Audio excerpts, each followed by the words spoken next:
पुण्यात्माओं, परमात्मा ने गुरु जी के ऊपर गुरु की महिमा का, गुरु के महत्व को कितनी गहरे शब्दों में समझाने की चेष्टा की है। पुण्यात्माओं, परमात्मा कहते हैं कबीर हरि जय रूठ जा, गुरु की शरण में जावे। कहें कबीर गुरु रूठ गए, तो हर ना करे सहाय। अब क्या बताते हैं कि सतगुरु के उपदेश का लाया एक विचार, जय सतगुरु मिलते नहीं हम जाते नरक द्वार। पुण्यात्मा, आपने महावीर जैन जी का इतिहास बहुत बार देखा है, दास ने दिखाया है। वो पुण्यात्मा भक्ति के लिए घर भी त्याग दिया, अपने दादाजी से उपदेश लिया, ऋषभदेव जी से, वो मारीची जी ने, और वही आत्मा आगे चल के महावीर जैन हुआ।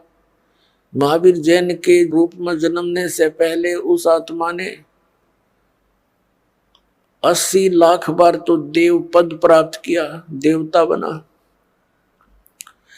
और बाकी 60 करोड़ बार गधे की योनि, 30 करोड़ बार कुत्ता, 20 करोड़ बार बिल्ली, 10 पता नहीं कितनी बार हाथी, नपुंसक, शिकारी रहा।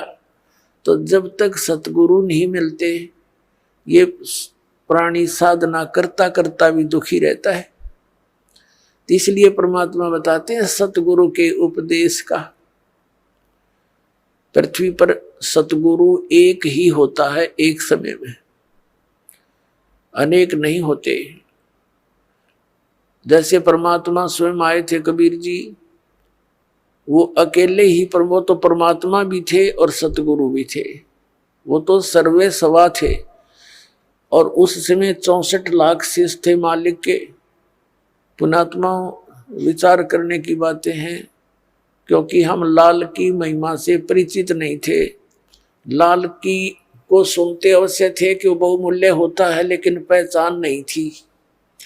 हम भगवान को सर्व सुखदाई, सब संकटों से निवारण करने वाला मानते हैं, इसलिए ही उसकी खोज में हम जगह जगह भटक रहे थे। लेकिन हमने उस लाल की हमें पहचान नहीं हुई। उन स्वार्थी लोगों ने कौड़ी को हमें लाल बताकर हमारे को दे दिया।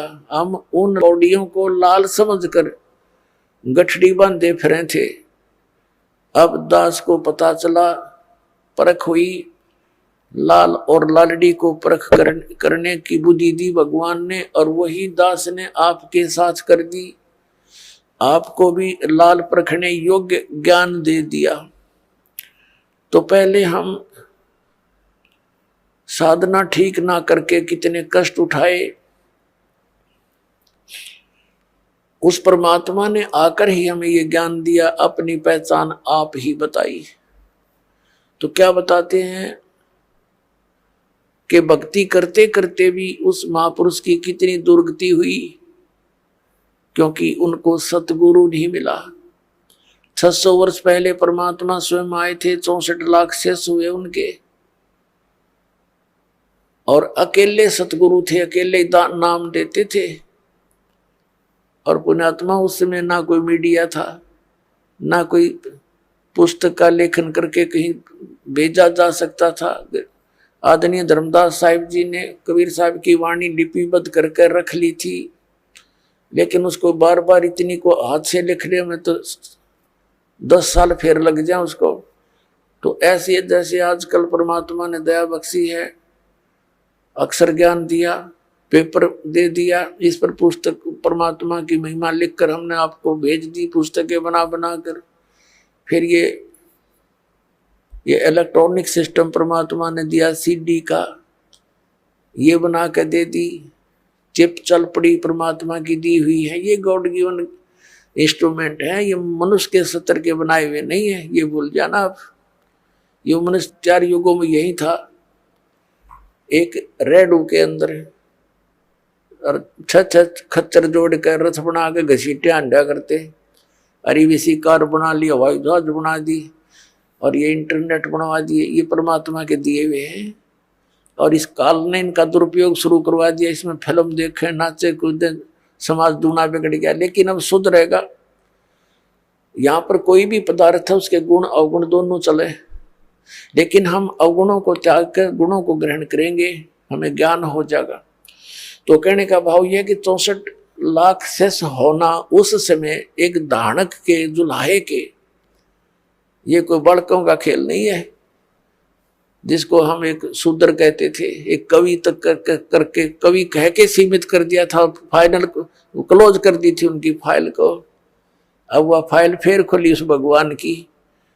वो परमात्मा है, हमारे पिता हैं। तो सतगुरु एक ही होता है। तो वो परमात्मा स्वयं सतगुरु भी थे और वो परमेश्वर भी हैं। सतगुरु की भूमिका भी उन्होंने की, वो जगत गुरु भी वही है। और फिर उनका कृपा पात्र, उन्हीं के ज्ञान से युक्त, उनके आदेश अनुसार फिर सतगुरु वही भेजते हैं। तो उस परमात्मा ने स्वयं कहा कि गरीबदास जी वाले पंथ में, 12वें पंथ में आगे चल के मैं स्वयं आऊंगा और धर्मदास इस सारे अज्ञान को हटाऊंगा। अब परमात्मा ने हो सकता है दास को किस इस योग्य देखा होगा, तो अपने कुत्ते को छोड़ दिया भौंकने के लिए, अपने बच्चों को, धनियों को जगाने के लिए। तो ये परमात्मा का किया हुआ काम है, आम जनसाधारण का ना समझना बच्चों, और इसका लाभ उठाओ। आप भी उठाओ, औरों को भी जगाओ जो गहरी नींद में सोए पड़े हैं और काल के दूतां के फंसे पड़े हैं, प्यार के साथ। क्योंकि काल ने कहा था कि ऐसे उल्टे रंग में रंग दूंगा, जब तुम्हारा मोक्ष समय आवेगा कलयुग में, उससे पहले सब नकली पंथ चला दूंगा तेरे नाम से, कबीर नाम से और सतलोक सचखंड के नाम से, और उनमें इतना अज्ञान ठोक दूंगा। तेरा संदेश वाहक जब आएगा तब तक तो वो वकील बन जाएंगे उस अज्ञान के और कतई नहीं मानेंगे। परमात्मा ने कहा था कि हमें मनाना आता है, उस समय शिक्षित करूंगा। परमात्मा ने कहा था, उसने सोचा, बता दिया था धर्मदास को कि अभी तू चुप रहना, इसको जिक्र ना करना। सबको शिक्षित किया दाता ने। ये इंटरनेट प्रोजेक्टर बनवा दिए, दूर बैठे आप देख सकते हो क्या बोला जा रहा है, क्या लिखा है सदग्रंथों में, सामूहिक तौर पर सीडी के माध्यम से, टीवी के माध्यम से। तो ये परमात्मा का किया हुआ कार्य है। और पहले परमात्मा स्वयं एक दिन में हजार हजार जगह प्रकट हो जाते थे। तो भगवान है, वो तो जो चाहे सो कर सकते हैं।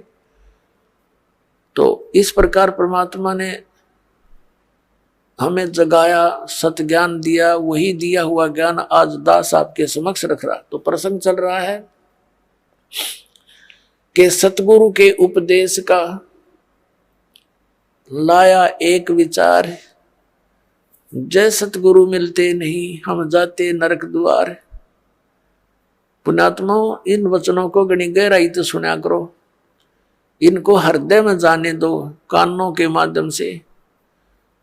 जब तक बच्चा दवाई को अंदर नहीं जाने देगा वो काम के करेगी। होठों पर ही डाल दे, बार थूक देता है, सुनता नहीं है।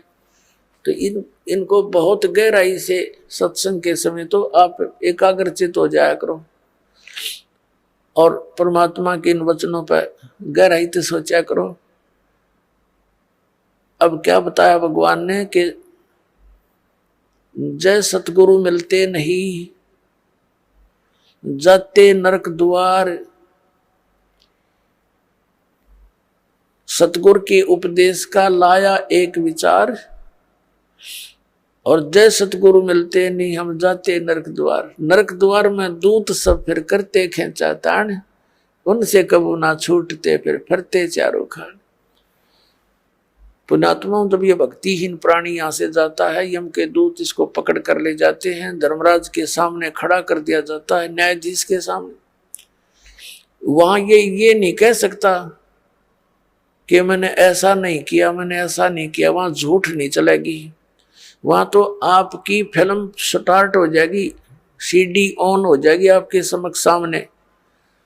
क्योंकि जो कर्म हम करते हैं, सोचते भी हैं, उसकी भी एक फोटोकॉपी भगवान के दरबार में जाती है और वहां जाते ही उसको ऑन कर दिया जाता है।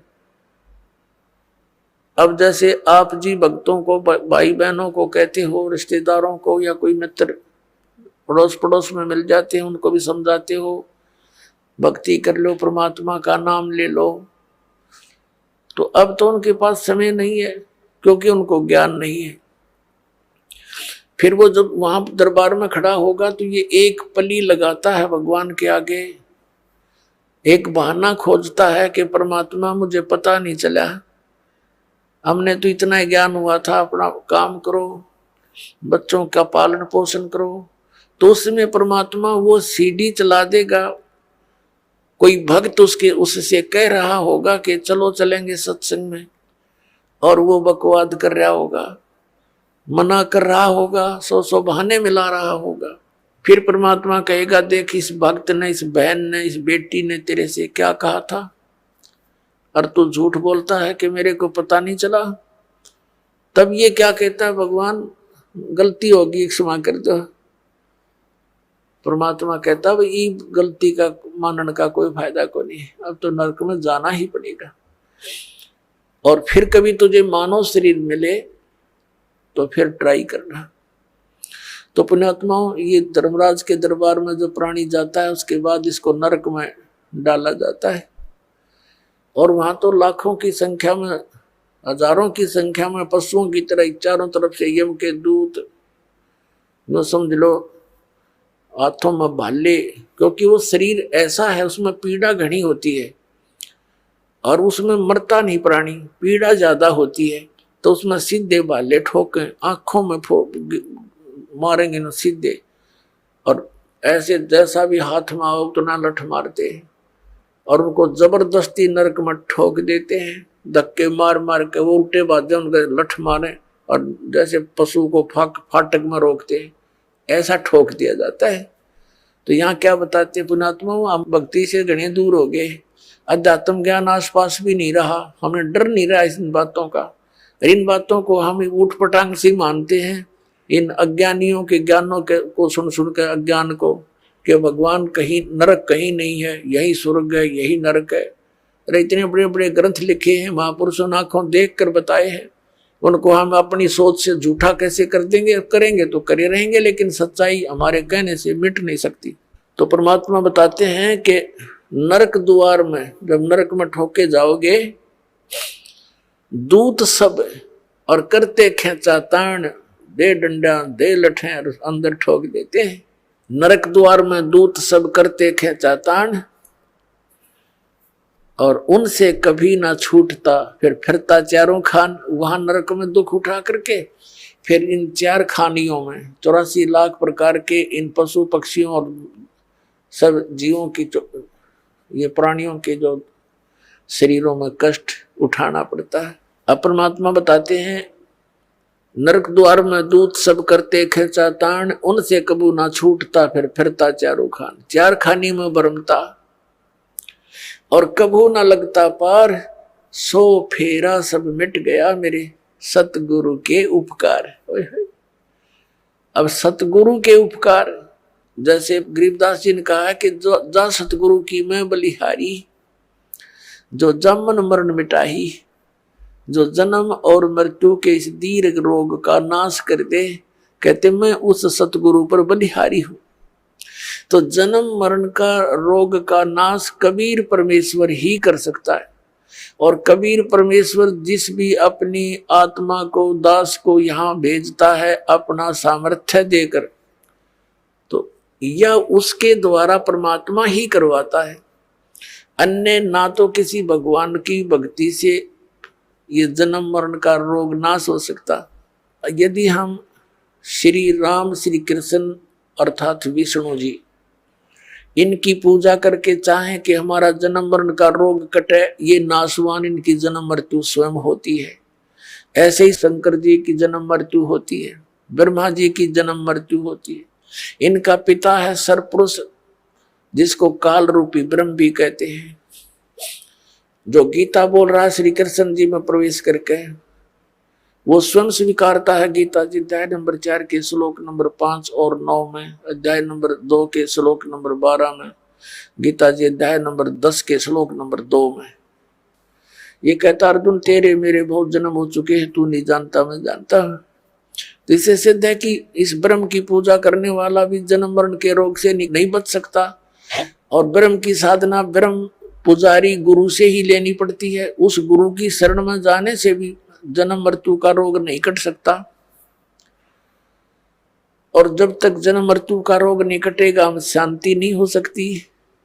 गीता ज्ञानदाता 8वें अध्याय के 3 श्लोक में कहता कि अर्जुन वो परम अक्षर ब्रह्म है। अर्जुन ने 8वें अध्याय के प्रथम मंत्र में पूछा कि हे भगवान, आपने जो 7वें अध्याय के गीता जी के 29वें श्लोक में जिस तत्ब्रह्म के विषय में कहा है कि उसको जान करके प्राणी फिर केवल यहाँ से जन्म मृत्यु के रोग से छूटने का ही प्रयत्न करता है, जरा माने बुढ़ापा, वृद्धावस्था के कष्ट और मरण माने मृत्यु से ही बचने का छुटकारे की कोशिश करता है, वही संसार की किसी वस्तु में इच्छा नहीं रखता। तो 8वें अध्याय के प्रथम श्लोक में पूछा कि किम तत्परम, गीता ज्ञानदाता ने 8वें अध्याय के 3 श्लोक में कहा वो परम अक्षर ब्रह्म है। फिर 8वें अध्याय के 5 और 7 श्लोक में तो अपने बारे में कह रहा है गीता ज्ञानदाता कि अर्जुन तो मुझ में मन वाला हो, मेरे पर आश्रित हो जा, मेरी भक्ति कर और युद्ध भी कर तो मुझे ही प्राप्त होगा। तो इसने अपनी भक्ति करने वाले को कहा है लेकिन मुझे प्राप्त होगा, शांति नहीं हो सकती, युद्ध तो करना पड़ेगा। 8वें अध्याय के 8, 9, 10 में कहा है कि उस परम अक्षर ब्रह्म की साधना करने वाला प्राणी है उसके पास चला जाता है। 15वें अध्याय के 1 से लेकर 4 में कहा कि तत्वदर्शी संत की पहचान बताई है, और उसके पश्चात तत्वदर्शी संत मिल जावे, सतगुरु मिल जावे, उसके पश्चात परमेश्वर के उस परम पद की खोज करनी चाहिए, जहां जाने के बाद साधक फिर लौटकर कभी संसार में नहीं आते। 18वें अध्याय के 62 और 66वें श्लोक में कहा कि अर्जुन तू सर्वभाव से उस परमेश्वर की शरण में जा, उस परम अक्षर ब्रह्म की शरण में जा, उसकी कृपा से ही तो परम शांति को और सनातन परम धाम को प्राप्त होगा। और ऐसे ही 18वें अध्याय के 66वें श्लोक में कहा कि सर्वधर्मान प्रीतज माम, मेरे सतर की जो साधना है, जैसे 8वें अध्याय के 13वें श्लोक में गीता ज्ञानदाता कहता है कि ओम इति एकाक्षरम ब्रह्म विवरण माम अनुसमरण ये प्रियाति तजन देहम सयाति परमाम गतिम। मुझ ब्रह्म का एक ओम मंत्र है, और ओम से होने वाली जो परम गति है उसको वही प्राप्त कर सकता है जो अंतिम श्वास तक ओम का ही जाप करता हुआ शरीर त्याग कर जाता है। तो उससे कौन सी गति होती है? ब्रह्मलोक प्राप्ति होती है, क्योंकि ब्रह्म का मंत्र ओम है। 8वें अध्याय के 16वें श्लोक में गीता जी में कहा कि अर्जुन ये ब्रह्मलोक पर्यंत सब पुनरावर्ती में है, वहां गए हुए प्राणी भी फिर जन्म मरण के चक्कर में रहते हैं, और उस परम अक्षर ब्रह्म की भक्ति के लिए 17वें अध्याय के 23वें श्लोक में गीता जी में कहा कि ओम तत्सत इति निर्देश ब्रह्मण त्रिविध समर्थ है, ब्राह्मणा तेन वेदा च यगा विहिता पुरा। सच्चिदानंद घन ब्रह्म की के पाने की 3 मंत्र का निर्देश है, ओम तत्सत। ओम ये ब्रह्म का है, तत् ये अक्षर पुरुष का है। गीता जी अध्याय नंबर 15 के श्लोक नंबर 16 और 17 में 3 पुरुष हैं, एक सर पुरुष, एक अक्षर पुरुष, एक परम अक्षर पुरुष। जो परम अक्षर पुरुष है वो सबसे श्रेष्ठ है और वही वास्तव में अविनाशी है। अन्य सर पुरुष और अक्षर पुरुष को नाशवान कहा है, और उसके उनके लोकों में जितने प्राणी हैं वो भी नाशवान है। तो उनकी भक्ति से तो मोक्ष हो ही नहीं सकता। अब श्रीमद् भगवद गीता अध्याय नंबर 17 के श्लोक नंबर 23 में ओम तो ब्रह्म का जाप सर पुरुष का, और तत् ये सांकेतिक है, ये अक्षर पुरुष का, और जो सत शब्द है वो भी सांकेतिक है। इसको सार नाम भी कहते हैं, इसको आदि नाम भी कहते हैं, वो है परम अक्षर ब्रह्म का। तो इन तीनों मंत्रों की मजदूरी से, इन तीनों मंत्रों की साधना से हम भगवान प्राप्त कर सकते हैं, उस मोक्ष सफल प्राप्त कर सकते हैं, वो सुख प्राप्त कर सकते हैं जिसके विषय में वर्णन किया गया है। अब जैसे हम हैंडपंप लगाते हैं तो हैंडपंप में हम बोकी मारते हैं, तो ये बोकी और हैंडपंप ये हमारा उपास्य नहीं है, लेकिन इस तरीके बिना वो उपास्य वस्तु नहीं मिल सकती, वांछित वस्तु नहीं मिल सकती, जल नहीं मिल सकता। तो ये पूजा नहीं कर रहे हम तो वो साधन अपनाया है जिससे वो जल मिल जा। तो ये जो मंत्र हैं ओमकार, ये दूसरे दो सांकेतिक हैं, ये कोई हम पूजा नहीं कर रहे, हम उस अपनी वांछित वस्तु के पाने के लिए साधन अपनाए हैं, ये साधनाएं हैं। तो ये साधना है उस परम अक्षर ब्रह्म के पाने की। जैसे सतनाम का 2 अक्षर का मंत्र है, एक ओम एक तत्। जैसे आदरणीय नानक साहिब जी की जन्म साखी के अंदर समुद्र की साखी में ये प्रमाण है उन 2 अक्षर के मंत्र का। दास अभी बोल के नहीं बताएगा। तो इन दोनों मंत्रों का जाप किया जाता श्वास उश्वास से। जैसे हमने जल निकालना, जल, तो उसके लिए हैंडपंप लगाएंगे, तो पहले बोकी मारेंगे, मिट्टी बाहर फेंकेंगे, बोकी मारेंगे, फिर बाहर निकालेंगे और पाइप नीचे छोड़ देंगे। यो काम है समझो सतनाम का। 2 अक्षर की बोकी चलेगी श्वास उश्वास से। अब ये सतनाम, ये बोकी ने अपना काम कर दिया, जल तक पहुंचा दिया, लेकिन बाहर जल नहीं प्राप्त हुआ। उसके लिए एक और आइटम लगाना पड़ा है, हैंड पंप, ऊपर मशीन बोलते हैं उसको, और फिर उसकी पूजा करनी है, उसको भी ऐसे लाना है, प्रैक्टिस करनी है, जब वो जल निकलता है। तो ऐसे ही केवल सतनाम प्राप्ति से भी मोक्ष नहीं, सारनाम नहीं मिलाता है, वो जल मिले नहीं। सारनाम समझो हैंडपंप का ऊपर का वो मशीन है।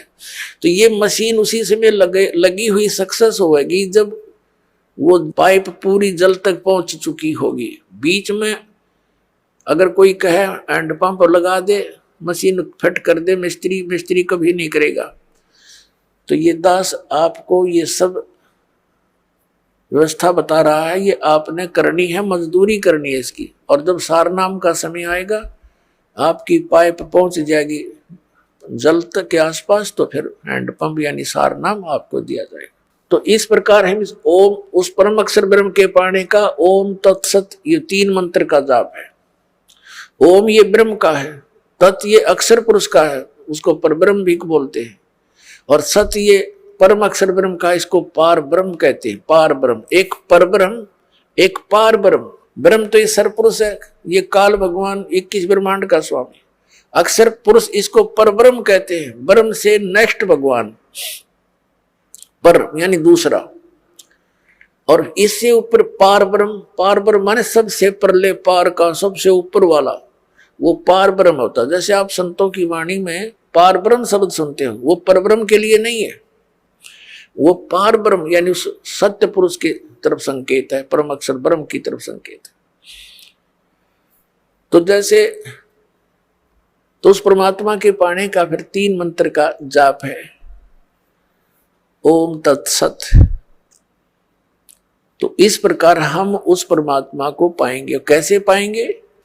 गीता जी अध्याय नंबर 18 के श्लोक नंबर 66 में कहा है, इस गीता ज्ञानदाता ब्रह्म ने सर्वधर्मान परित्यज माम एकम शरणम व्रज अहम तवा सर्व पापेभ्यो मोक्षामि मा शुच। ये क्या कहता है कि मेरे सत्र की जितनी पूजाएं हैं वो मुझ में छोड़ दे, मुझे दे दे मेरे सत्र का जो तूने मजदूरी करी है, फिर मैं तुझे यहां से जाने दूंगा नहीं, तू मेरा बंधक मजदूर है, और मेरा कर्ज उतार दे। फिर तू उसकी शरण में जा। एकम, एकम माने जिसके बराबर दूसरा ना हो, अद्वितीय, जिसके समान दूसरा कोई शक्तिशाली भगवान ना हो, उस एकम शरणम व्रज, उसकी शरण में जा। हरिन अज्ञानी हमारे धर्म गुरुओं ने अनुवाद करता है, ऋषि मंडलेश्वर ने अनर्थ कर रखे गीता जी में, अनुत्तम मान्यता थी, उत्तम बता रहे हैं। ये देखिए ने व्याकरण बदल डाली अपनी अज्ञानता के कारण। और व्रज माने जाना होता है, ये आना बोलते हैं, आना लिखा हुआ अनुवाद कर रखा है। इंग्लिश का वर्ड है गो, और गो माने जाना होता, आना तो हो ही नहीं सकता। ये तो मूर्ख है, अगर कोई उस सेंटेंस को ना समझकर उसका अर्थ आना कर रहा है तो वो बिल्कुल अज्ञानी व्यक्ति है, वो आशय को समझा नहीं, उस प्रकरण के आशय से वो परिचित नहीं है। अब ये जैसे गीता जी अध्याय नंबर 2 के श्लोक नंबर 7 में अर्जुन स्वयं स्वीकार रहा कि मैं आपकी शरण हूं, आप मेरे गुरु हो, अब मेरी बुद्धि काम नहीं करती, मुझे निर्णायक ज्ञान दो, मैं आपकी शरण हूं। अब यहाँ फिर नो कहो है कि मेरी शरण में आ जाओ, उसकी शरण तो पहले कह रहा है मैं तो तेरी शरण खड़ा हूं, और सब धर्मों के कर्मों को मुझ में छोड़कर मेरी ये शरण में आ जा। अकल देखो इनकी, इन्हें बहुत सी जगह ऐसे अनर्थ कर रखे जहां ये समझ नहीं सके। तो ये ओम नाम का जाप इसको दे देंगे काल को, ये हमें यहां से जाने देगा, नो ड्यू सर्टिफिकेट लिख देगा ये। लेकिन ये तब लिखेगा जब गुरु साथ होगा, नहीं तो आपको बहका करके यही अपने नकली सतलोक, नकली अलख लोक, अगम लोक, इसने ब्रह्म लोक में बना रखे हैं धोखा देने के लिए, वहां पटक देगा ठाक है, और वहां जीवन बर्बाद करा के कितने युगों के बाद फिर जमीन पर पटकेगा, सारा काम रह गया बना बनाया। तो सतगुरु की आवश्यकता आपके साथ रहेगी अंतिम सांस तक। तो जैसे अब प्रसंग चला है कि हम ओम नाम का जाप इसको दे देंगे, और फिर हमने 7 संग ब्रह्मंडों को पार करके जाना है इस अक्षर पुरुष के पर ब्रह्म के 7 संग ब्रह्मंडों को, उसके लोक से जाने का किराया देना है इसका। वो तत्व मंत्र जो आपको देते हैं वो उसके किराया देना है, उस वहां से फिर वो जाने के लिए हमें ये समझ लो टोल टैक्स समझ लो ये उसका अक्षर पुरुष के लोकों से पार होने का। और तीसरा जो मंत्र है वो सतलोक में स्थायी स्थान प्रदान कराओगा, जो आदि नाम है, सार नाम है। तो पुण्यात्मा गीता जी अध्याय नंबर 8 के श्लोक नंबर 8, 9, 10 में गीता ज्ञान दाता कहता है कि उस परम अक्षर ब्रह्म की साधना करेगा तो उसको प्राप्त होगा। उसकी साधना का मंत्र ये बताई दिया, ओम तत्सत नथिंग एल्स इति निर्देश है, बस यही निर्देश है। निर्देश का mean final direction, nothing else.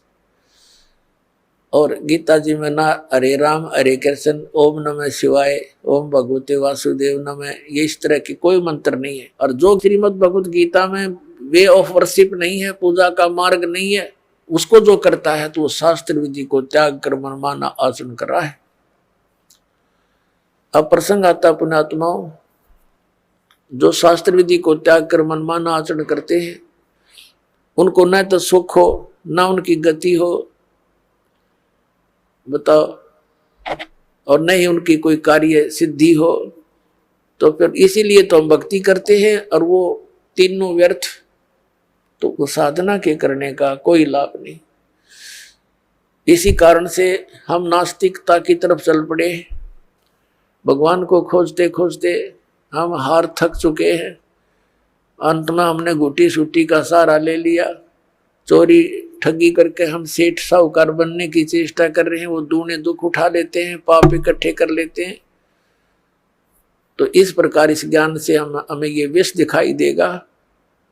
परमात्मा कहते हैं जैसा दर्द आपना हो ऐसा दान बराने।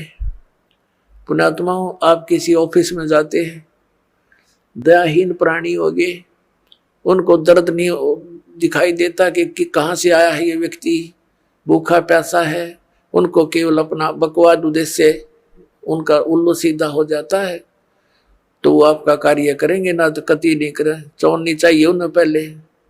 अब दास जब नौकरी लगा 1977 में, तो उसमें कोई एकाध अधिकारी के ऊपर उंगली टिका करती कि वो भ्रष्ट है, बाकी सब ठीक थे। अब एकाध अधिकारी कर्मचारी रह रहा, उस पर उंगली टेके यूं ठीक है, बाकी सब एक जैसे हो गए। तो या क्यों बिजली गिर गई? अज्ञान से। पहले डरते थे भगवान से, भगवान का भय निकल गया और विष खाने लग गए, हाहाकार मच गई। एक शहर में देख लो डॉक्टर है भगवान, दुनिया भर के वैद्य डॉक्टरों की दुकान खुल गई। मेडिकल में जाकर देख लो, किसी में खचाखच भरे पड़े हैं, उधर पाप इकट्ठे करें, वहां भोगे पड़े पड़े। यही परमात्मा कहते हैं जीवित जग में जूती पड़े फिर जम तोड़े छाती।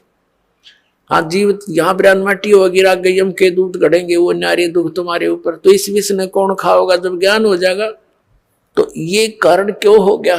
क्योंकि हम भगवान के विधान से अपरिचित होकर पाप कर रहे हैं। अब छोटे छोटे बच्चों को दास देखता है, बड़ी खुशी होती है।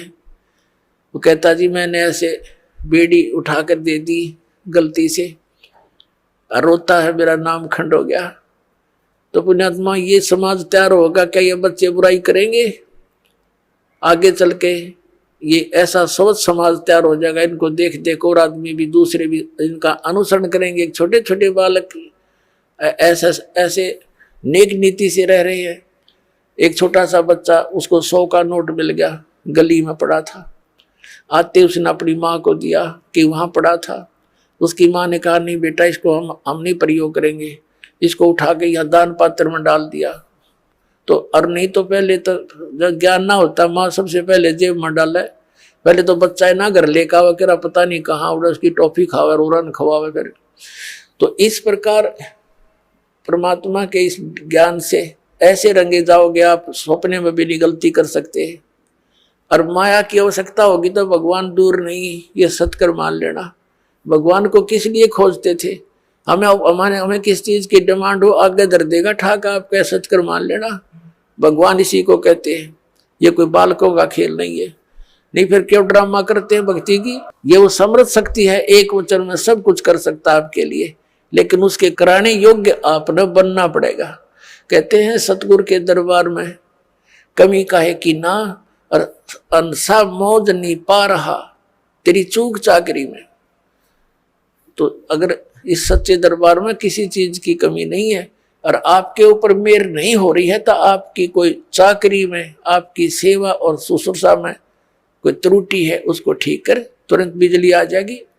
करंट आने के लिए, बिजली पावर आने के लिए हमने उस योग्य बनना पड़ता है, गुड कंडक्टर। तो बिजली आई सारे काम होंगे फिर तो जो उसके गुण हैं।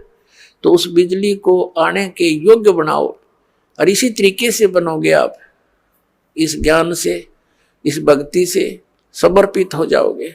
अब प्रसंग चल रहा है सतगुरु के उपदेश का, लाया एक विचार, जय सतगुरु मिलते नहीं जाते नरक द्वार। अब नरक द्वार में दूध सब करते खेचा तान, उनसे कबू ना छूटता, फिर फिरता चारों खाने के दुर्गति होती। चार खानी में भ्रमता कदे ना लगता पार। और ये सब फेरा मिट गया मेरे सतगुरु के उपकार, यानी उस परम संत, उस संत की कृपा से, इस मंत्र की प्राप्ति से मेरा यू सारा जो दुख था ये बाईपास निकल गया। 100 फेरा सब मिट गया मेरे सतगुरु के उपकार। फिर क्या बताते हैं? 7 समुद्र की मसीह करूं और लेखनी करूं बन राय, धरती का कागज करूं गुरु गुण लिख्यो न जाए। होय होय। अब बता के गुण लिखेंगे इस परम पिता परमात्मा का? इतने कष्टों से हमें निकाल दिया। एक कुत्ते का जीवन लिखने लगो, एक मक्के के दुख है उसके ऊपर।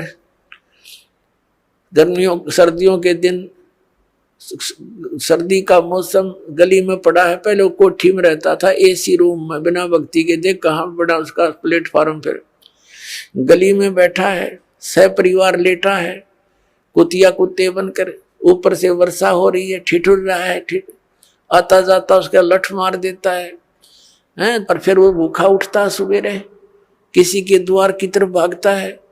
तो वहां सुबह सुबह कौन उसके लिए वहां परोठे तैयार कर रखा है, उसका डंडा मारेंगे चल।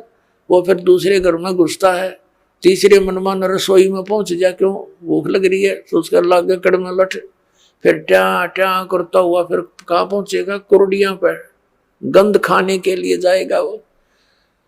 पुणात्माओं, ये तो एक दिन का प्रोसेस है कुत्ते का। इसको सारे गधे कुत्ते सब 84 लाख योनियों को देखते हुए इसको लिखण लगे तो परमात्मा कहते हैं परमात्मा के गुणों का, या पूरी पृथ्वी जितना कागज हो, 7 समुद्रों की इंक हो, ये सब खत्म हो जाए पर परमेश्वर के इस गुण का अंत नहीं। अब पुण्यात्मा परमात्मा बताते हैं, गुरु गोविंद कर जानियो रहियो शब्द समाए, मिले जब दंडवत बंदगी नहीं तो पल पल ध्यान लगावे। गुरु जी को गोविंद यानी परमात्मा तुल मानकर अपना इस भक्ति रूपी गेम को सफल करना। पुण्यात्माओं, परमात्मा जब आए थे वो स्वयं भगवान थे, और हम उनको ना पहचान कर हम एक सिंपल मैन मानते रहे। आशीर्वाद देते थे, लाभ भी होता था, लेकिन फिर वो जुलाहा दिखा करता, उन्हें भगवान दिखाई ना दिया। इस करके हम सारे रह गए यहीं पर 64 के 64 लाख। अब परमात्मा ने बताया कि गुरु को गोविंद समझकर, भगवान समझकर डील करो, ट्रीट करो उसको। जैसे ये दास तो भगवान नहीं है, लेकिन वो परमात्मा ऐसे ही दास की तरह रोल करके चले गए, वो भगवान थे और काल हमारी रोल मार गया नू। तो इसलिए परमात्मा ने कहा है कि गुरु जी को तुमने परमात्मा मानकर अपने इस भक्ति मार्ग को सफल करना होगा, ना कतई नहीं होगा ये तुम्हारा। जैसे गणित के अंदर एक ऋण का प्रश्न होता है, उसमें मूल धन ज्ञात करना होता है, उसके लिए मानना पड़ता है, मान लो मूलधन 100 रुपये। वो 100 रुपये मूलधन नहीं होता, मूलधन तो अरबों खरबों में होता है, करोड़ों में होता है। वो मूलधन अरबों करोड़ों वाला प्राप्त करने के लिए हमने 100 रुपये मूलधन मानना पड़ेगा। ये मजबूरी समझ लो, ये जरूरी समझो, इसके बिना वो मिल नहीं सकता। हमने जिस मूलधन की हम खोज कर रहे हैं और वो नहीं मिला तो हम फेल हो गए, नंबर 0 हमारे। तो गुरु जी को आप जी ने ये समझना पड़ेगा कि भगवान ही बैठे। जैसे हम परमात्मा के पास जाएंगे तो हम कैसे डील करेंगे उनको, जैसा इस दास को करोगे ये आपका स्वभाव बनेगा, यही भाव बना रहेगा। तो इस भाव और स्वभाव को हमने यही चेंज करके जाना पड़ेगा उसके दरबार में। और वहां जाकर फिर मन में 2 सटपट रहेगी तो फिर पटक देंगे उल्टे ठाके। वहां तो छालनी में छाने जाओगे पुण्यात्मा, उड़ब कोई किसी की गवाही की जरूरत को नहीं। तो इसलिए हमने परमात्मा बताते हैं, गुरु गोविंद कर जानियो रहियो शब्द समाए, यानी जो मंत्र दे दिया उसका जाप करते रहना। और मिले गुरु जी जब दंडवत बंदगी प्रणाम करे, और बाद में नहीं तो पल पल ध्यान लगावे, यानी उनकी याद रखे इन गुणों को। हे भगवान, जब आपको पुण्यात्मा अमिताभ बालक को, छोटे से बच्चे को 2 साल का, कोई 3 वर्ष का, यानी जिस दिन नाम मिला उसी दिन से आपकी ये भक्ति मार्ग में आयु काउंट होती है। कोई 4 वर्ष का, कोई 5 वर्ष का, कोई 10 वर्ष का, तो बच्चे ही गिने जाते हैं। जब आप थोड़े से मैच्योर हो जाओगे तो फिर देखना आपकी स्थिति, आप रोया करोगे बैठ कर, भगवान जुल्म हो गया था, मनुष्य जीवन इतना अनमोल था, कौड़ी बदले जा था। और फिर इस दास की आपको उपयोगिता का पता चलेगा, फिर उसकी भूल पड़ ही नहीं सकती। इतना उपयोगी वस्तु एक पल भी नहीं हम दूर हो सकते जिसमें इतना लगाव बन जाएगा, ऐसा खिंचाव बनेगा। और ये लगाव, ये खिंचाव ही आपको सतलोक लेके जाएगा। जैसे हम इस काल भगवान के ऊपर आसक्त हुए, और इतने आसक्त हो गए कि डटे नहीं डटे, वहां पर इतना सुख छोड़कर हम इस गंध में आ गए, केवल इसकी चाह, इसके ऊपर आसक्त हो गए। अब इसके असलियत का पता आपको लग जाएगा। तो 1 नंबर का विलियन है, सब धोखा करके काम करावे, बला तुम्हारे से सारा काम करवा रहा है और आप खा रहा हमारे को, तो फिर आपका इससे दिल लटेगा। और परमात्मा की तरफ जाने के लिए आपको इस दास के अतिरिक्त पृथ्वी पर कुछ दिखाई नहीं देगा। तो फिर अपने आप आपकी आशा आपकी हर तरह से हट करके गति इस दास पर जो है ना इकट्ठी हो जाएगी, एकत्रित हो जाएगी, और इतनी कसक हो जाएगी कि आप डांटे नहीं डट सकते। और यह भक्ति की शक्ति जो दास ने बताया, कमाई तुम्हारे साथ होगी। तो इस प्रकार फिर हम सतलोक जा सकेंगे, नहीं तो यह बात बनेगी नहीं जल्दी से। अब फिर क्या बताया है कि कबीर हरि जय रूठ जा, गुरु की शरण में जावे, कहें कबीर गुरु रूठ गए, हर ना होते सहाय। जैसे क्या बताते हैं, जो व्यक्ति अपने पाप कर्मों के कारण दुखी होते हैं तो वो कहा करते हैं कि हमारा राम रूठ गया, हमारा राम रूठ गया, नए नए दुख आने लग गए हमारे ऊपर। और जो सुखी होते हैं उनको यूं कहा करते, इनका राम राज्य है, इनके ऊपर भगवान प्रसन्न है और जो दुखी होते हैं वो कहते हैं हमारा राम रूठ गया। अब पुण्यात्मा, जब तक हमारे पुण्य चलते हैं तो हमें सब सुख सुविधाएं उपलब्ध होती हैं, तो ऐसे लगता है कि हमारा राम राज्य है, प्रसन्न है। और जिनके पुण्य खत्म हो गए, उनके पाप शुरू हो गए, तो उनका राम रूठ गया।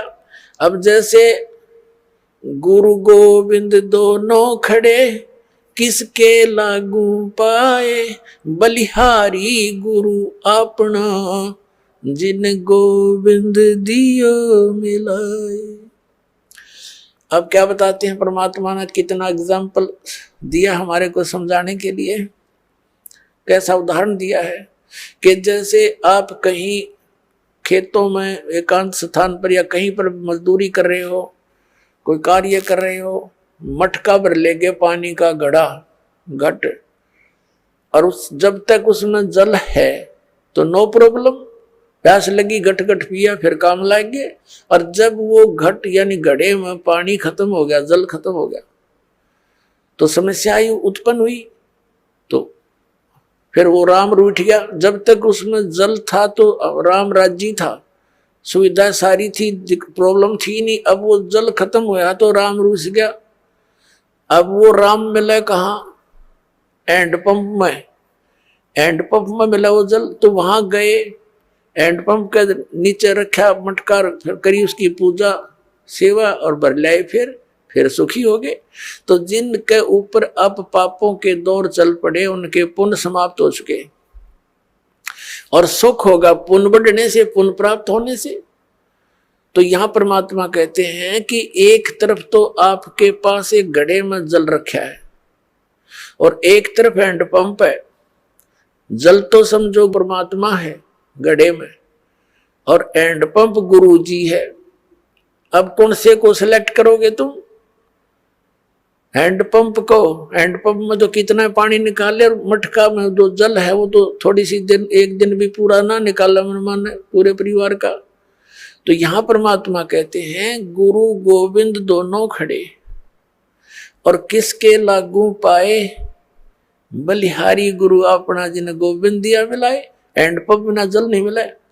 कबीर हरि जय रूठ जा, गुरु की शरण में जावे, कहें कबीर गुरु रूठ गए तो हरि ना होत सहाय। जैसे हैंडपंप खराब कर दिया आपने, उसकी केयर टेक करी नहीं, तो फिर जल कैसे मिलेगा? अब गुरु रूठ गया तो भगवान साथ नहीं देगा बिल्कुल भी। परमात्मा कहते मम संत मुझे जान मेरा ही स्वरूपम, मेरे संत को मुझे ही जान लेना तब मैं तेरे निकट आऊंगा। नहीं तो परमात्मा ये सोचते हैं जैसे जैसा व्यवहार आप इस दास के साथ करते हो और जो सोच इस दास के प्रति रखते हो, तो परमात्मा ये वो करते हैं, निरीक्षण करते हैं, जांच करते हैं कि यदि इस दास के स्थान पर वो मालिक विराजमान होते तो आप जी ऐसा ही व्यवहार करते, क्योंकि परमात्मा एक धारणक रूप में रहा करते, ऐसी क्रिया करते थे जैसे आप जी करते हो। और वो शूद्र वर्ण में जैसे महर्षि रामानंद पंडित जी बड़े विद्वान माने जाते थे, और परमात्मा उनको इस काल के जाल से निकालना चाहते थे। 5 वर्ष के बालक रूप में परमात्मा अपनी लीला में शरीर दिखा रहे थे। रामानंद जी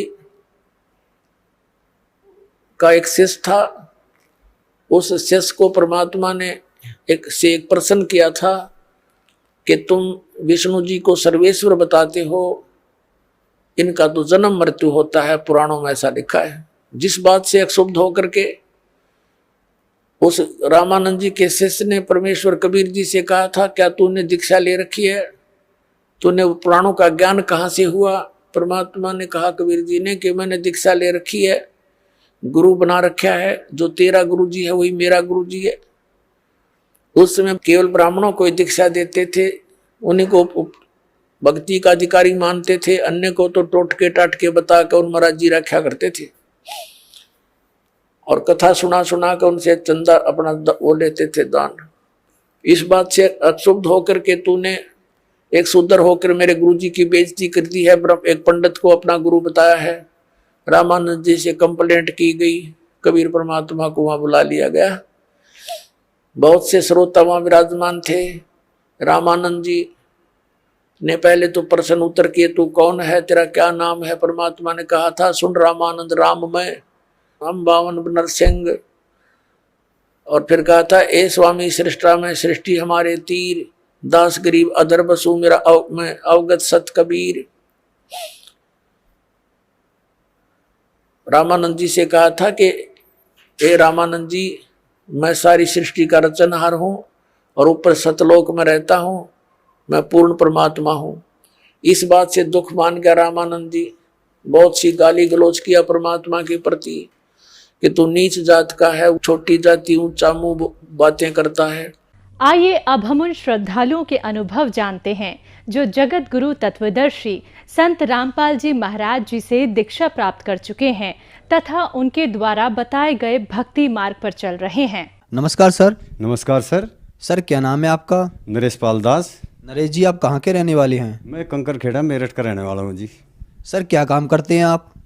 मैं अभी तो पुलिस फोर्स से रिटायरमेंट हो गया जी।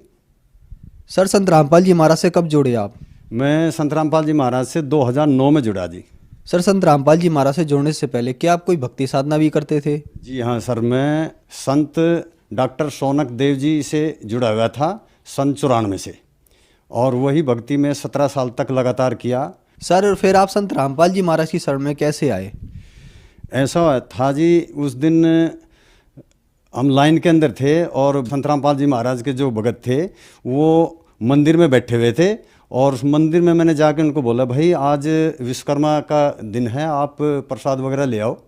तो बोला, यार विश्वकर्मा को किसने बताया? भगवान तो कबीर साहब है। मैंने उसको बोला, यार हमने तो कभी ऐसा सुना नहीं और देखा भी नहीं, ना कहीं पढ़ा, आप बोल रहे कि कबीर साहब भगवान है।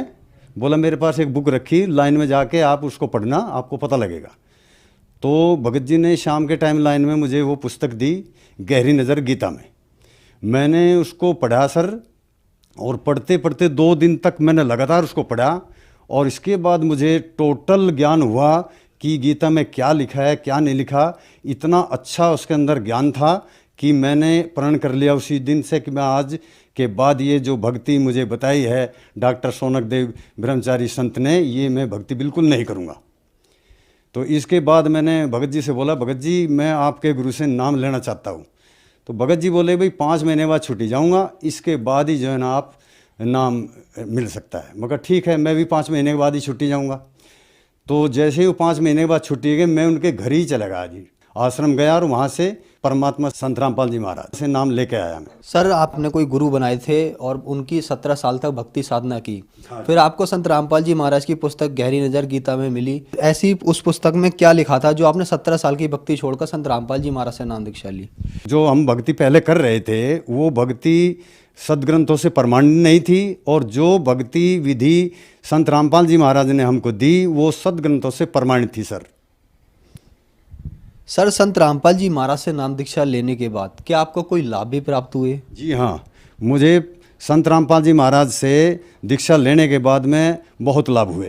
पहला लाभ तो यही हुआ भगत जी कि मेरे को सद्भक्ति मिली सदग्रंथों के हिसाब से, और दूसरा लाभ मुझे ये हुआ कि मैं फोर्स के अंदर एक मैकेनिक पद पे था। तो एक गाड़ी नई रेज हुई थी जिसके बारे में मुझे भी ज़्यादा जानकारी नहीं थी। 8 दिन तक परेशान होने के बाद में लास्ट में मैंने छत्तीसगढ़ के अंदर तंबू के अंदर बैठा हुआ था, मैं मालिक को याद किया, और संत रामपाल जी महाराज ने मुझे सारी चीज़ बताई ऐसे कि ये नहीं करो, ये करो, ये नहीं करो, ऐसे करो। और मैंने वही चीज़ जा कर के सवेरे इस्तेमाल की गाड़ी के अंदर, तो मुझे वहीं पर फॉल्ट मिला, और तब मैंने संत रामपाल जी महाराज परमात्मा का पहली बार एहसास किया कि इस धरती पे कोई मालिक है जो अपने बच्चों के साथ हमेशा रहता है। दूसरा लाभ भगत जी मुझे ये मिला कि मेरठ में पोस्टिंग थी, तो घंटा घर पे जाके मेरी एक गाड़ी ख़राब हुई, और मैं दूसरी गाड़ी मंगवाने के लिए अपनी यूनिट में फ़ोन कर रहा था। तभी जो है एक 35-40 साल का एक मनुष्य वो मेरे पास आया, भीड़ में से निकल करके, हल्की हल्की दाढ़ी थी उसके चेहरे के ऊपर। तो मेरे को आके बोला, भाई साहब क्या बात है? मैंने बोला भाई कुछ नहीं, ये गाड़ी ख़राब होगी, लेकिन इसमें करंट भी सही आ रहा, पेट्रोल सही आ रहा, रिले भी इसका सही है, लेकिन पता नहीं यार ये क्यों स्टार्ट नहीं हो रही। बोला भाई साहब मैं देख सकता हूँ? मगर ठीक है भाई आप देख लो। तो जैसे ही उन्होंने खिड़की खोली, एक नज़र मेरी उसी के पास थी, एक जगह से मैं फ़ोन भी कर रहा था और एक नज़र उनके ऊपर थी मेरी। उन्होंने सिर्फ खिड़की खोली और खिड़की खोलने के बाद मुझे मुस्कुराते हुए बोल के चले गए, हाफ सेल्फ मारना, गाड़ी स्टार्ट हो जाएगी। और वो 10-15 गज दूर गए होंगे, भीड़ में जैसे ही विलुप्त हुए। इसके बाद मैंने खिड़की खोल के जैसे ही सेल्फ मारा, गाड़ी स्टार्ट हो गई। तब मुझे अचानक एहसास हुआ कि ये और कोई नहीं था, ये मालिक संत रामपाल जी महाराज थे। और मैंने उनको ढूंढने के लिए 10-15 कदम बहुत तेज़ी से दौड़ा, लेकिन परमात्मा वहाँ से अंतर्ध्यान हो गए। तीसरा लाभ ये मिला कि हमारी प्रॉपर्टी का एक मामला ऐसा फंसा हुआ था कि 10 साल से उसका कोई निराकरण हो ही नहीं रहा था। मैंने अपने घर वालों को भी, अपने भाइयों को भी, दोनों को बहुत समझाया, भाई ये जो ज़मीन है इसको बिक्री कर दो और हम अपनी जगह अलग अलग ले लेते हैं, लेकिन वो सुनने को तैयार नहीं थे। लास्ट में मैंने संत रामपाल जी महाराज से अरदास लगाई, है मालिक आप ही जगत विधाता हो, आप ही परमात्मा हो मालिक, हे गुरुदेव आप ही इस समस्या का निराकरण करो, मेरे बस की तो बात है नहीं। तो 2 दिन के बाद जो भाई 31 साल से मेरे घर की देड़ी नहीं चढ़ा था, मेरे से कभी बोलता नहीं था, वही भाई मुझे रास्ते में मिला और बोला भाई साहब राम राम। मैं कहा भाई राम राम। तो बोला भाई वो ज़मीन बेचनी है, और 4-5 दिन के अंदर वो ज़मीन भी बिक गई, सारा काम हो गया। ये मालिक संत रामपाल जी महाराज ने बहुत ही बड़ा सिरदर्द जो मेरे सिर पर था वो टाल दिया। चमत्कार तीसरा मेरे साथ ये हुआ सर कि मैं जब रिटायरमेंट हुआ, रिटायरमेंट के समय पे मुझे थोड़ा पैसा मिला था और मैंने एक प्लॉट खरीदने के लिए वो एडवांस में उसको एग्रीमेंट के लिए दे दिया था। लेकिन क्या हुआ कि समय पे पैसा न मिलने के कारण वो बोला भाई या तो आप बैनामा कर लो, नहीं तो ये पैसा मैं दूंगा नहीं। तो मैंने गुरुजी से प्रार्थना लगाई, हे मालिक, हे दाता, मैं तो लूट जाऊंगा, पिट जाऊंगा मालिक, मेरा पैसा आना चाहिए। तो साल भर हो गया, बहुत परेशान हो गया मालिक। तो इसके बाद परमात्मा ने मेरे को बोला भाई आपका नाम खंड चल रहा है, आप नाम शुद्ध करा लो, आपका पैसा आ जाएगा। संत रामपाल जी महाराज ने मुझे ये आवाज़ दी। इसके बाद मैं नहा के और लड़के को बोला, मैं कहा भाई मेरा नाम शुद्ध कर दो। तो उन्होंने मेरी परीक्षाएं ली थी और 14 मैसेज उसी वक्त आए, मेरा 12 लाख रुपया उसी वक्त आ गया। परमात्मा ने सबसे बड़ा लाभ मुझे ये दिया, संत रामपाल जी महाराज ने। हमारी पत्नी का तो ऐसा है जी, परमात्मा संत रामपाल जी महाराज के जब मैं नाम लेके आया था तो इनको भी नाम लेने के लिए मैंने बोला, लेकिन ये टस से मस नहीं होती थी, ये 24 घंटे टीवी में घुसी रहती थी। मैंने उसको बहुत समझाया लेकिन ये नहीं मानी। और इसके बाद फिर इसके साथ हादसे शुरू हो गए और ये छत से गिर गई।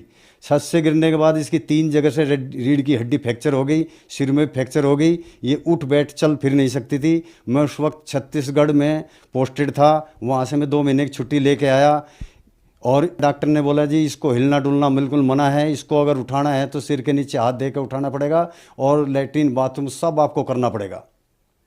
मेरे सिर पर तो बड़ी मुसीबत आ गई। मैं तो ये सारा काम किया जी, घर में कोई करने वाला था नहीं। 2 महीने की छुट्टी से पहले ही मैं परमात्मा से रोज़ अरदास लगाता था, हे मालिक इसको ठीक कर दे। तो मालिक ने ठीक 1.5 महीने के अंदर ही अंदर उसको 4 पाई से खड़ा किया, वो ठीक हो गई। इसके बाद मैं 2 महीने की छुट्टी लेकर फिर आया, फिर उसके साथ एक हादसा और हो गया। वो बाथरूम से चक्कर खा के गिर गए, उसका हाथ उतर गया। 2 महीने तक वो फिर खाट में पड़ी रही।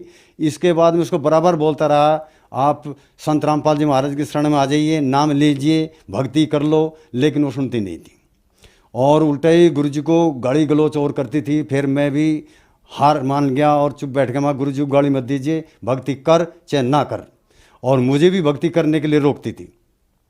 तो ऐसे होते होते 2 साल बीत गए। इसके बाद लड़की की शादी होनी थी। लड़की वाले को भी उसने बता दिया ऐसा झुल्ला ऐसा लगेगा, और गांव से उठा करके पूरा शहर में लेके आई। वहाँ पर भी उसने मना किया, मैंने उसको मगा ऐसा मत कर, लड़की जो दे रहा है उसने वो सब कुछ दे रहा है बेचारा, तू उसको परेशान मत कर। लेकिन वो नहीं मानी। मेरे लड़के की आखिरी शादी है, मैं लड़के की घोड़ी पे चढ़ के देखना चाहती हूँ। मगर ठीक है, जो देखना है देख ले। और ठीक शादी से 4 दिन पहले ही मेरे साथ भात नौतने जा रही थी और रेल की पटरी जैसे ही क्रॉस करने लगे, उलझ के नीचे गिरी और रेल की पटरी पे गिरते ही एक हाथ की 5 जगह से हड्डी टूट गई उसकी। बड़ी मुश्किल से मैंने प्लेटफार्म पर उसको उठा करके रखा। और जिस दिन लड़के की घुड़ चढ़ी थी, शादी थी, उस दिन वो हॉस्पिटल में उसका ऑपरेशन हो रहा था। तो इसके बाद में फिर एक ज्योतिष था जो हमारे लड़के का जानकार था, उसने बताया कि भाई तुम्हारी मम्मी की उम्र नहीं है, वो 2016 तक जो है ख़त्म हो जाएगी। मैंने उसना विश्वास नहीं किया ज्योतिषी के ऊपर, क्योंकि मैं तो परमात्मा से जुड़ा था, उसी मालिक से मैं अर्ज लगा सकता था। लेकिन दूसरी बार हमारी बहू हॉस्पिटल खाना लेके जा रही थी और रास्ते में जहाँ रेड लाइट होती है वहाँ उसने विक्की रोकी हुई थी, वहीं पर एक संत उनको मिले, उन्होंने भी वही बात उसको बता दी। तब जाके मेरा माथा ठनक गया। मैंने उस ज्योतिषी को अपने घर बुला लिया। मैंने बोला भाई आपने ऐसा कैसे बोल दिया डायरेक्ट कि आपकी जो पत्नी है ये 2016 में डेथ हो जाएगी इसकी। बोला जी मैं नहीं बोला, इसकी मस्तिष्क की रेखा बता रही है। और बोला तुम्हें यकीन नहीं है तो बुलंदशहर में एक मेरे गुरुजी रहते हैं, वहाँ लेके जाओ। तो उसे बुलंदशहर लेके चला गया जी। बुलंदशहर में जाके वहाँ गांव के 50-60 आदमी और बैठे हुए थे। तब उन्होंने बताया कि इन्होंने पहले भी 3 हमारे गांव के आदमी थे, उनको भी मृत्यु की घड़ी बताई थी कि इस टाइम पे आप मर जाओगे, और उस समय पर उनकी मृत्यु निश्चित हो गई। तो तब मैं भी डर गया। तो मेरी पत्नी ने उनसे पूछा कि मेरी भी मृत्यु की घड़ी बता दो। तब उन्होंने बताया कि 32 हफ्ते का समय है और इसमें भी आपके ऊपर इतने कष्ट आएंगे कि आप रो जाओगी। तो हमारी पत्नी डर गई और मेरे को बोली कि मुझे संत रामपाल जी महाराज के पास ले चलो, मैंने नाम दीक्षा लेनी है उनसे। तब मैं वहाँ से उनको आश्रम लेके आया। उस वक्त भी उनके हाथ में प्लास्टर लगा हुआ था। और फिर संत रामपाल जी महाराज के सामने जा कर के रोई कि पंडित ने मुझे ऐसे ऐसे बताया, गुरुजी मैं कैसे भक्ति करूँगी। तब गुरुजी ने उनको आशीर्वाद दिया कि मर्यादा में रह कर के भक्ति करना और तेरे कुछ नहीं होगा। आज का दिन ले 4 साल का समय हो गया सर जी, आज तक उसका कान भी तत्ता नहीं हुआ। संत रामपाल जी महाराज की कृपा से वो बिल्कुल सही सलामत है और घर में सारा काम कर लेती है और ठीक ठाक घूम रही। आज तक वो बीमार भी नहीं हुई। मेरे परिवार को संत रामपाल जी महाराज ने जीवन दान दिया। जब से संत रामपाल जी महाराज की शरण में आया हूँ सर, तब से मेरे घर में पूर्णतः शांति, सुखमय जीवन और बगैर किसी कष्ट के जीवन जी रहे हैं। बहुत ही आनंद आ रहा है, सद्भक्ति करने को मिल रही है और परमात्मा की दया से सब बहुत ही अच्छा जीवन व्यतीत कर रहे हैं। सर आप एक अच्छे पढ़े लिखे इंसान हैं, आप फोर्स से मैकेनिकल इंजीनियर से रिटायर्ड हैं। कुछ लोग कहते हैं कि संत रामपाल जी महाराज से उनके अनुयायी अंधश्रद्धा के तहत जुड़ते हैं, क्या ये बात सही है? क्या आप भी संत रामपाल जी महाराज से अंधश्रद्धा के तहत जुड़े थे? जी नहीं सर जी, मैं अंधश्रद्धा भक्ति के तहत नहीं जुड़ा। मैं तो पहले भी भक्ति कर ही रहा था और मैं शरीर से भी स्वस्थ था और आर्थिक स्थिति मेरी सही थी। मैं सिर्फ संत रामपाल जी महाराज से सद्भक्ति के कारण जुड़ा था। संत रामपाल जी महाराज है वो सद्ग्रंथों के आधार पर जो है सद्भक्ति देते हैं और उन्हीं से हमको लाभ मिलते हैं। सर संत रामपाल जी महाराज से कैसे जुड़ सकते हैं? संत रामपाल जी महाराज से अनेक चैनलों पे सत्संग आता है संत रामपाल जी महाराज का। उनके नीचे एक पीली कलर की पट्टी चलती है जिसके ऊपर नंबर लिखे होते हैं आश्रमों के। आप भी अपने उन नंबर पर फ़ोन करके पता कर लो कि हमारे डिस्ट्रिक्ट में नामदान सेंटर कहाँ है और उनके नंबर क्या है, और वहाँ से आप जुड़ सकते हो। धन्यवाद सर। सत्य।